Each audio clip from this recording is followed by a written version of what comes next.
আমাদের এখানে হচ্ছে যেহেতু হঠাৎ করে বিশ্ববিদ্যালয় বন্ধের সিদ্ধান্ত হয়েছে, এখন হঠাৎ করে তো অনেক দূরবর্তী জেলার বাসের টিকিট পাওয়া যায় না। এই জায়গায় শিক্ষার্থীদের অসুবিধার কথা চিন্তা করে ডাকসুর উদ্যোগে এখানে হচ্ছে আমরা বেশ কিছু বাস সার্ভিসের ব্যবস্থা করেছি, যাতে করে আমাদের শিক্ষার্থীরা একটা ন্যূনতম মূল্য দিয়ে বা নিরাপত্তার সাথে এবং অনিশ্চয়তা মুক্তভাবে তারা যেন বাড়িতে পৌঁছাতে পারে। এই জন্য হচ্ছে আমরা আমাদের বিশ্ববিদ্যালয়ে যে বাসগুলো নিয়মিত চলে সেগুলোকে মোটামুটি সবগুলো বিভাগে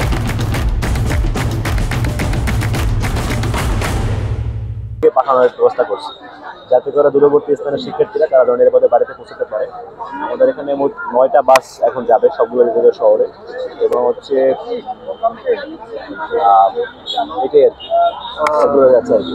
এটা হচ্ছে প্রথম কথা হচ্ছে আমাদের বিশ্ববিদ্যালয় প্রশাসন এখানে আসলে ব্যর্থ এই কারণে যে তারা হচ্ছে এখন হঠাৎ করে যখন একটা দুর্যোগ চলে আসছে তারপরে তারা চিন্তা করতেছে যে আমাদের ভবনগুলো আসলে নিরাপদ কিনা, অথচ এটা দরকার ছিল আগেই করা যে আমাদের ভবনগুলো নিরাপদ আছে কিনা, দুর্যোগ আসার পূর্বেই দুর্যোগ মোকাবেলার ব্যবস্থা গ্রহণ করার দরকার ছিল।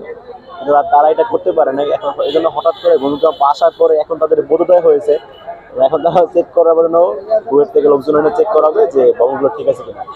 তো চেকিং করার ক্ষেত্রে আসলে মনে হয় না খুব বেশি সময় লাগবে। তারা হচ্ছে মেনলি যেটা করবে যে আমাদের সবগুলো হলের সবগুলো রুমে রুমে যাবে, গিয়ে চেক করবে যে এই ভবনটা এই রুমটা নিরাপদ আছে কিনা, ভূমিকম্প ট্যাকেল দেওয়ার মতো সক্ষমতা আছে কিনা।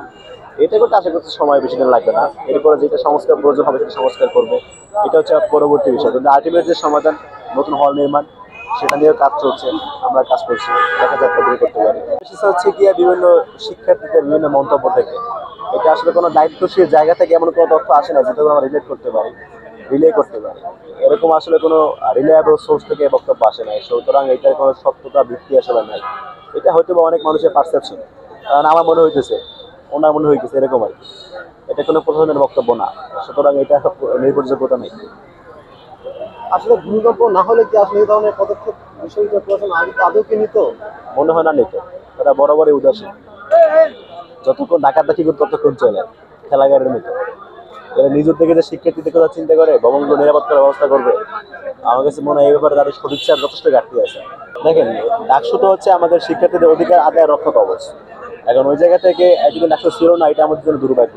বাট আমরা এখন যারা ডাকসুতে নির্বাচিত হয়েছি, আমাদের অন্যতম একটা প্রতিজ্ঞা হচ্ছে আমরা ডাকসুকে পুরো ক্যালেন্ডার ইভেন্টে পরিণত করবো, যাতে করে একটা নির্দিষ্ট সময় পর পর অবশ্যই বিশ্ববিদ্যালয়ের অন্যান্য কার্যক্রমের মতোই ডাকসু হয়।